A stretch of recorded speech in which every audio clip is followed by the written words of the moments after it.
Bonsoir.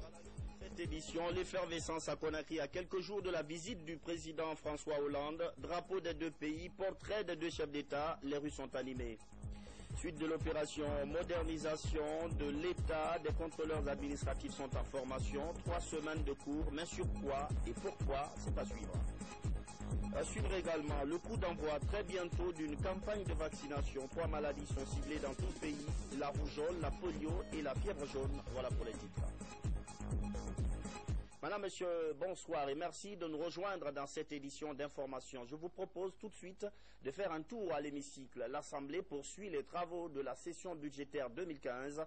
Les départements se relaient devant les députés pour défendre leur programme sectoriel. On parle cette fois-ci des ministères du Commerce, de l'Industrie et des Télécommunications. Commentaire François Lamar.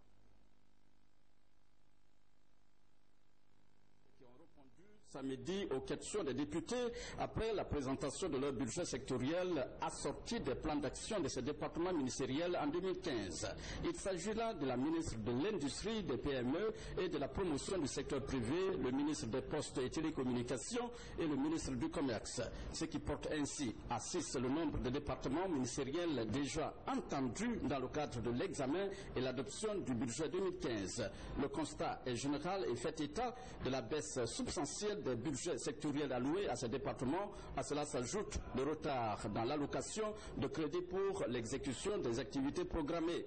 Les activités projetées par ces départements portent entre autres sur la poursuite du processus de privatisation des unités industrielles non opérationnelles dans le portefeuille de l'État, le démarrage des travaux du projet Backbone avec le déploiement d'une épine dorsale de câbles à fibre optique sur 4000 km et la mise en œuvre du projet de la filière mangue en Guinée. Du côté de l'hémicycle, cet exercice est suivi à la loupe. L'Assemblée nationale promet de tenir compte avec objectivité et impartialité des priorités des différents départements. Je vous invite à suivre cette précision du président de l'Assemblée. Cette Assemblée aujourd'hui est admirée par l'opinion internationale. Donc il faudrait que nous fassions tout pour que nous méritions ce que l'opinion internationale dit de nous. En second lieu, je tiens à ce que nous fassions tout pour que ceux qui nous ont amenés dans cette enceinte-là, c'est-à-dire toutes les populations guinéennes, se rendent compte qu'ils ne s'est pas trompé. Je voudrais faire appel que je suis là pour tout le monde. Président de l'Assemblée nationale, je ne favoriserai jamais, n'est-ce pas, ma famille politique, comme je ne vais pas m'amuser à faire plus pour la droite que pour la gauche. Donc je souhaiterais que les présidents des groupes parlementaires m'aident à réussir ce pari. Je ferai tout pour permettre la libre expression au sein de cet hémicycle. J'y tiens et je le ferai jusqu'au terme de mon mandat. Si vous avez fait le tour de Conakry ce matin, vous avez forcément constaté la grande toilette le long de l'autoroute Fidel Castro. La route nationale est pavoisée des drapeaux français et guinéens, mais aussi les portraits des deux chefs d'État. Le président de la République française est attendu à Conakry. Le mot est peut-être faible, les populations ont hâte de lui faire découvrir l'hospitalité guinéenne. Mamadou Alpha Baldé. Les drapeaux guinéens et français côte à côte sur la photo du président François Hollande. Conakry s'apprête à accueillir le président français. Sur l'autoroute Fidel Castro, les effigies des deux chefs d'État sont visibles jusqu'au centre-ville de la capitale. À quelques jours de l'arrivée du locataire de l'Élysée, les populations expriment leur enthousiasme. On le souhaite comme la bienvenue dans notre pays. Donc j'aimerais que de façon que toute la population l'accueille vraiment comme on a l'habitude d'accueillir des grandes personnalités. L'arrivée de Hollande montre aux investisseurs, aux étrangers guinéens qu'on n'attrape pas Ebola dans l'air, comme le dit bien le président de la République. Il est à côté de nous, le président français, pour nous soutenir et pour éradiquer Ebola dans notre pays. Je crois que tous les autres étrangers doivent prendre l'initiative de Hollande et venir travailler avec nous. Malgré la situation sanitaire du pays, d'autres citoyens y voient l'expression de la solidarité française aux côtés de la Guinée. Conakry est aux couleurs de la France. François Hollande est attendu et la Guinée compte lui réserver une réception à la hauteur de l'événement. En tout cas, c'est une longue histoire d'amour et d'amitié entre la Guinée et la France. L'actualité nationale, c'est aussi les préparatifs de la prochaine rentrée des classes. À Cancan, les travaux de rénovation et d'extension du centre de formation professionnelle de Bordeaux connaissent quelques retards. Le ministre Damantan rentre du Nabaya où il a visité le chantier. Le constat de Moussa Komara. Bordeaux-Cancan est rénové. L'infrastructure est réhabilitée par l'entreprise de construction Cosetrad sous financement du budget national de développement. Le ministre de l'Emploi, de l'Enseignement technique professionnel et du Travail est venu évaluer les travaux réalisés. Beaucoup de satisfaction. La plupart des bâtiments ont été repris, rénovés, réparés, sécurisés. Ce qu'il faut savoir, c'est qu'en l'espace de moins de 3 ans, l'engouement pour l'enseignement technique a fait de telle sorte qu'on est passé d'une centaine d'apprenants à plus de 1000. Donc ce qui impose un élargissement des capacités d'accueil. Ensuite, les nouveaux métiers qui vont se présenter en Guinée à la faveur des programmes de développement imposent également de nouvelles filières et donc plus d'espace, plus de laboratoires, plus d'ateliers. Les travaux de rénovation de l'édifice étaient prévus pour 12 mois. Il a fallu attendre 3 ans pour achever les travaux. La lenteur dans le décaissement du fonds est indexée par l'entreprise. On ne reçoit que le financement après une année. Donc on a été payé pour une première fois. On a reçu une avance de démarrage pour les travaux. Jusqu'à présent, vous-même vous constatez, nous sommes à 78% de la réalisation. Donc on attend l'intervention pour pouvoir achever pour qu'on soit dans le délai. Au total, 7 bâtiments sont rénovés et encadrés par une cour. Les aires de jeu et les logements pour les enseignants sont aussi modernisés, alors que cet autre édifice en construction tarde à finir.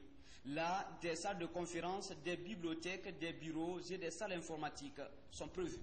Nous ne pouvons qu'être satisfaits de cela, parce que je sais qu'avec cet établissement, on pense à l'avenir de la jeunesse. Déjà que c'est rénové, si Dieu nous aide à ce que l'équipement suive, vraiment, ça va être une très bonne chose. Les enfants seront mobilisés, ils seront motivés à venir vers cette école et ils auront une bonne formation. Ça leur permettra de préparer leur avenir. Le CFP Bordeaux-Cancan a été construit en 1965 par l'architecte allemand Hermann Sebor et inauguré en 1968. Depuis cette date, il n'a bénéficié d'aucune couche de peinture. Pourtant, plusieurs techniciens supérieurs du pays sont passés par là. Aujourd'hui, l'un des défis à relever ici reste l'équipement pour les cours pratiques afin de permettre aux sortants d'être plus compétitifs sur le marché du travail. Le va-t-en-guerre du ministère de la Ville contre les bidonvilles de Conakry, l'opération déguerpissement des taudis et autres habitats de fortune est lancée. Parmi les favelas de Conakry qui sont ciblés, c'est le petit bateau qui a été la première étape. Ça, Martin Francina de nous. Plus que des taudis, ce sont des hangars érigés en logement, ce qui traduit l'image d'un habitat précaire. Pour 65 hangars, plus de 700 personnes y habitent. Face à cette problématique, les techniciens du ministère de la Ville et de l'Aménagement du Territoire, en collaboration avec le gouvernorat de Conakry, ont engagé une vaste opération de déguerpissement des occupants. Ce n'est qu'une opération que nous venons de commencer. Nous nous sommes dit qu'il faut qu'on aille sur cette lancée, à savoir ville sans bidonville. En Guinée, nous avons des quartiers précaires, nous avons des quartiers défavorisés. Il faut prendre les mesures qu'il faut, parce que quand on parle de bidonville, il y a l'insécurité, il y a la criminalité, il y a la prostitution et tout ce que vous pouvez imaginer de mauvais que l'on ne puisse pas accepter dans un pays, à plus forte raison une capitale. Après la célébration de la Journée mondiale de l'habitat, les techniciens de ce secteur entendent désormais bannir de Conakry et des grandes villes du pays la construction des taudis et d'autres habitats précaires. Le quartier Téménétaille sera la prochaine étape de cette opération de déguerpissement. Je vous annonçais au sommaire la conduite des missions de contrôle dans les services publics. Le sujet est au cœur d'une formation de contrôleurs de l'administration. La rencontre va durer 3 semaines. La démarche vise à amener les agents de l'État à travailler de façon plus rigoureuse. Mamadi Terna Kamisoko. Ils sont 25 inspecteurs et contrôleurs de l'inspection générale de l'administration publique à bénéficier de cette formation. Avec le concours d'un cabinet spécialisé WUMI sur le financement de la Banque mondiale, ces cadres apprennent à conduire une mission de contrôle dans les services publics. L'État ne peut pas vous donner quelque chose sans qu'il ait en même temps l'occasion de vous demander ce que vous en avez fait.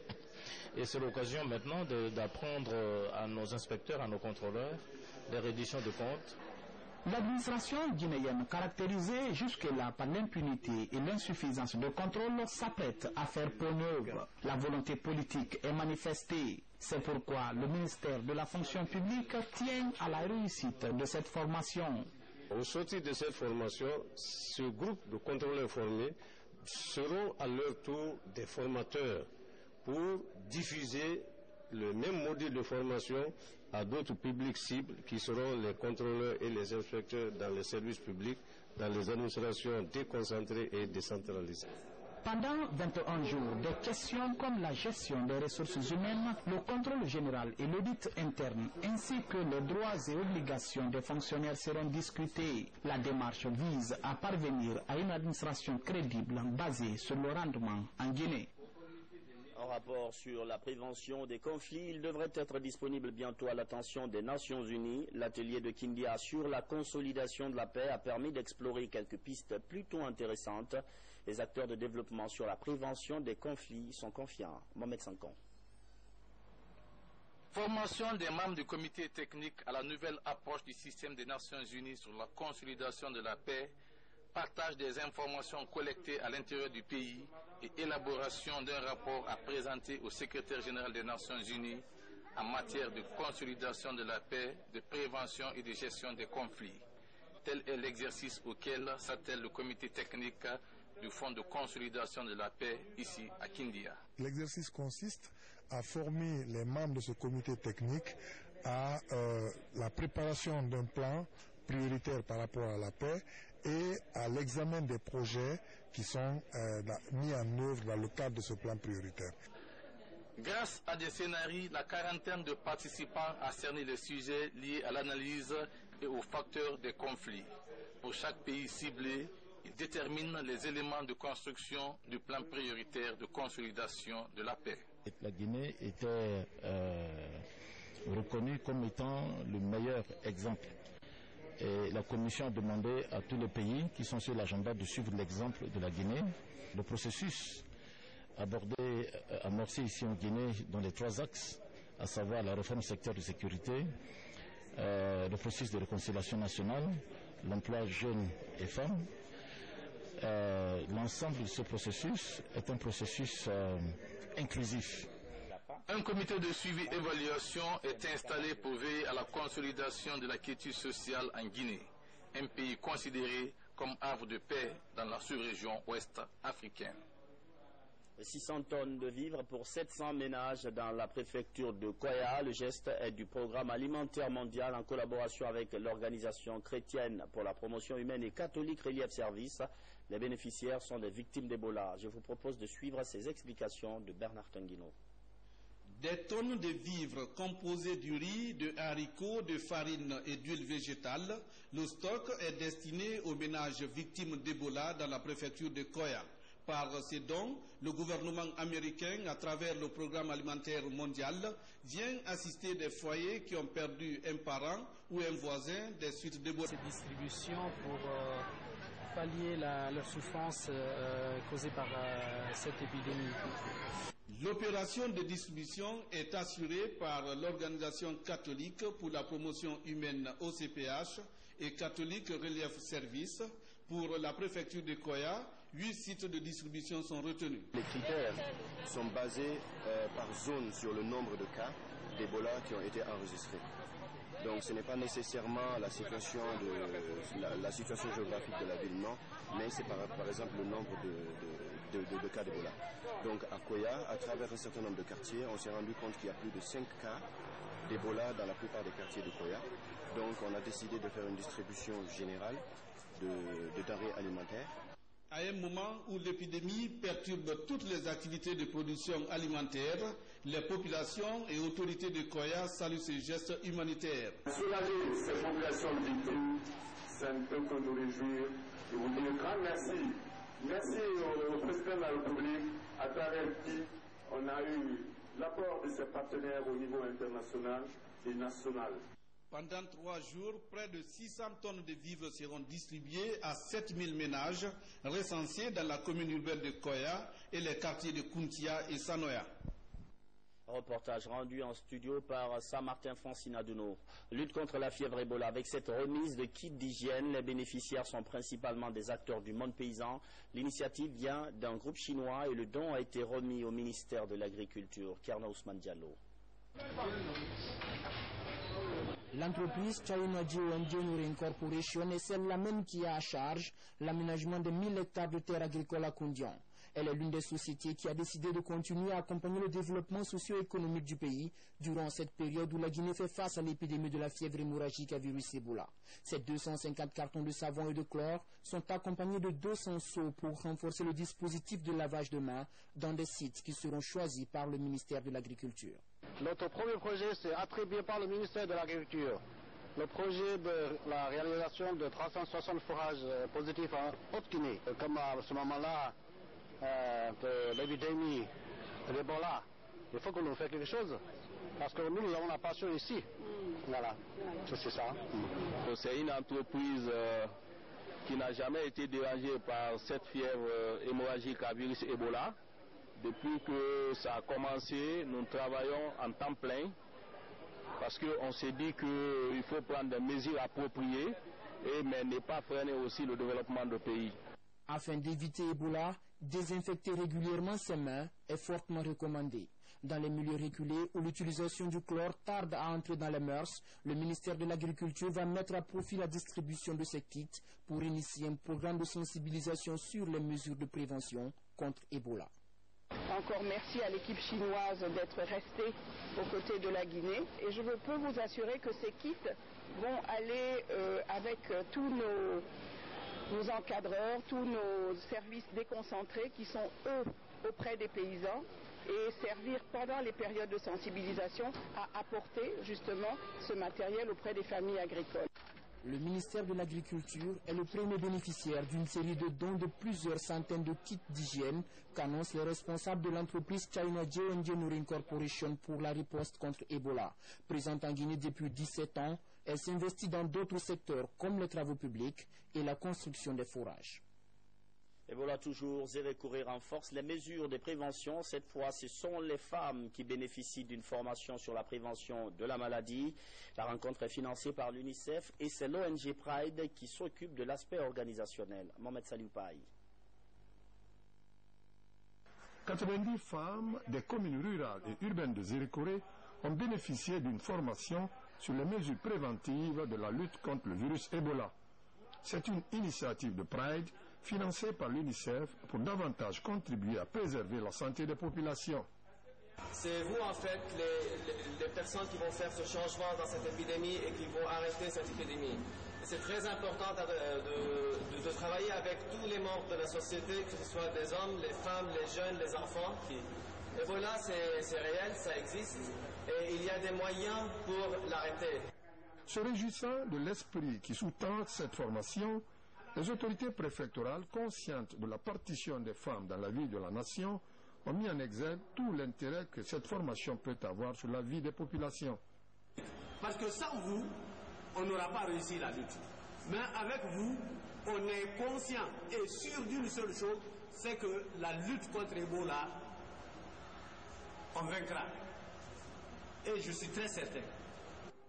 Pour les participants, il n'y a pas meilleur moyen que la connaissance des mesures de prévention. Un acquis qui pourrait avoir un impact positif sur le comportement de ces femmes et à travers elles, sur la vie de l'ensemble des populations de Zérékoré.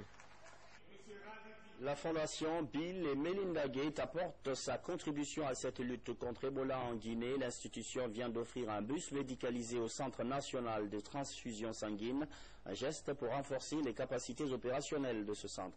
Ramatoulaye Touré.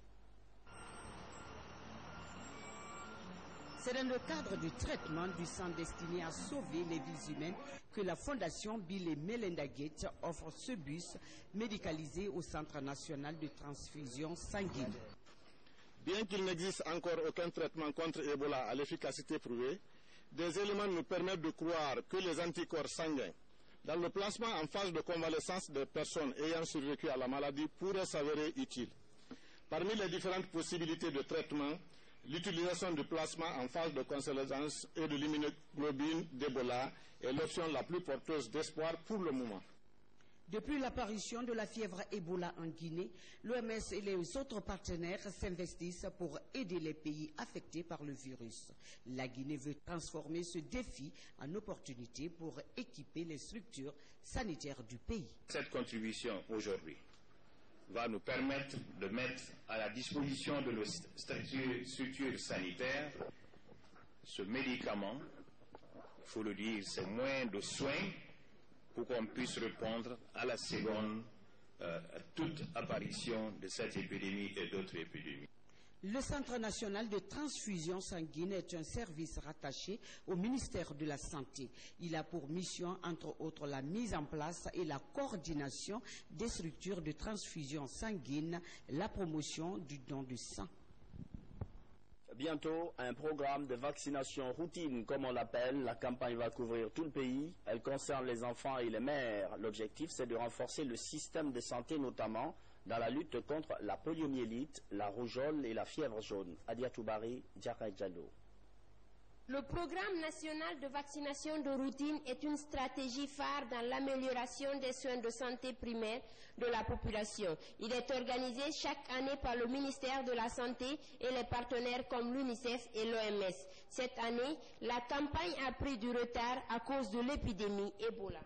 Du fait de l'ampleur de l'épidémie, tous les domaines d'activité du pays ont été affectés dans leur rendement. Dans le domaine de la vaccination, par exemple, on note une forte régression des couvertures vaccinales en 2014 comparée à la même période en 2013. Beaucoup d'enfants n'ont pas reçu ou n'ont pas complété leur vaccin selon le calendrier national de vaccination de routine. Les mères et les enfants sont les personnes concernées par la couverture vaccinale de routine. Le but des autorités sanitaires est d'éviter certaines maladies dangereuses par la voie du vaccin. Il s'agit au cours de cette période d'augmenter l'offre de vaccination de routine en augmentant les points de service de vaccination. Ceci pour permettre de rattraper les enfants et les femmes non à jour de leur vaccination de routine, de supplémenter et déparasiter les enfants de 6 à 59 mois qui se présenteront sur les sites de vaccination. Prenant en compte le contexte Ebola, des mesures d'hygiène idoines seront mises en œuvre sur les sites de vaccination identifiés. Initialement prévu le 25 novembre, le programme national de vaccination routine va toucher les 33 préfectures de la Guinée et les 5 communes de Conakry. La rougeole, la poliomyélite et la fièvre jaune sont les maladies contre lesquelles la semaine de vaccination est consacrée. Le Liban vient de fêter son indépendance il y a juste 2 jours. 71 ans de souveraineté, ça se fête. En tout cas, à la résidence du chargé d'affaires du Liban en Guinée, il y avait une ambiance festive. Moment de rappel également de la vieille amitié guinéo-libanaise. Marie-Angélique Bangora. On fête ses 71 ans d'indépendance. En Guinée, Libanais représentant des institutions internationales, cadres guinéens, célèbrent cet événement autour d'une collation. La Guinée et le Liban ont échangé sur des questions relatives aux crises qu'ils traversent, à savoir l'épidémie de la fièvre hémorragique à virus Ebola et les terroristes. Au moment où les autres fuient notre pays, je vois que les Libanais sont restés avec nous, ils ont lutté avec nous contre cette épidémie. Ça a été la plus forte impression qui m'a frappé ce soir quand j'ai vu tout ce monde-là ici. Ce qui peut témoigner la nature des relations diplomatiques entre la Guinée et le Liban, qui ne date pas d'aujourd'hui. Moment de réconfort, de soutien et de coopération renouvelée les uns envers les autres. Les Libanais vivant en Guinée restent confiants. C'est la fête nationale, mais c'est surtout la fête de la vie. Parce que malgré la guerre intermittente qui existe au Liban, malgré la guerre contre l'intégrisme, les Libanais continuent à vivre, à rire et à fêter leur indépendance. Et je crois que le Liban, s'il existe, c'est parce que les Libanais veulent qu'il existe. Aujourd'hui, le Liban est submergé par plus de 3 millions de Syriens. Les policiers libanais sont retenus en otage par des djihadistes syriens. Cette crise causée par les terroristes affecte la population et l'économie libanaise. En Guinée et dans plusieurs pays africains, beaucoup de femmes se souviennent encore de l'enfer du couteau. Certaines continuent d'être envoyées à l'abattoir de l'excision. Demain, c'est l'occasion pour dire stop à tout cela, puisque demain, c'est la journée consacrée justement à la lutte contre les violences faites aux femmes. Mohamed De Camara commente la déclaration de la ministre guinéenne de l'Action sociale. En Guinée, 9 femmes sur 10 subissent des violences au cours de leur vie, ce qui constitue une atteinte aux droits fondamentaux de la personne. Cette journée est pour attirer l'attention des décideurs du monde entier sur les conditions de vie des femmes et des filles. Depuis 2007, le gouvernement, à travers mon département, avec l'appui des partenaires de la coopération bi- et multilatérale, a engagé plusieurs actions en vue d'un changement du comportement des communautés face à la couche féminine. Ces actions se résument à la mise en œuvre d'une stratégie nationale de lutte contre le phénomène, de laquelle découlent les programmes et projets allant du plaidoyer à la mobilisation sociale, en passant par la prise en charge des victimes et à la réinsertion socio-économique. Malgré ces efforts, les femmes et filles guinéennes continuent de subir les violences sous toutes ses formes. 5 femmes sur 10 subissent des violences sexuelles, 9 filles sur 10 continuent d'être excisées. Avec cette journée s'engage le 23e anniversaire de la commémoration des 16 jours d'activisme contre les violences qui se poursuivra jusqu'au 10 décembre, Journée internationale des droits de l'homme, en mettant un accent sur les mutilations génitales féminines et le mariage précoce, dont la Guinée est respectivement premier et deuxième au monde à ces pratiques en cours. Cette journée sera mise à profit par le département de l'action sociale pour organiser une action de plaidoyer en faveur des victimes d'Ebola. C'est la fin de ce journal. Merci à vous qui nous suivez à Paris et dans le reste du monde. Bonsoir.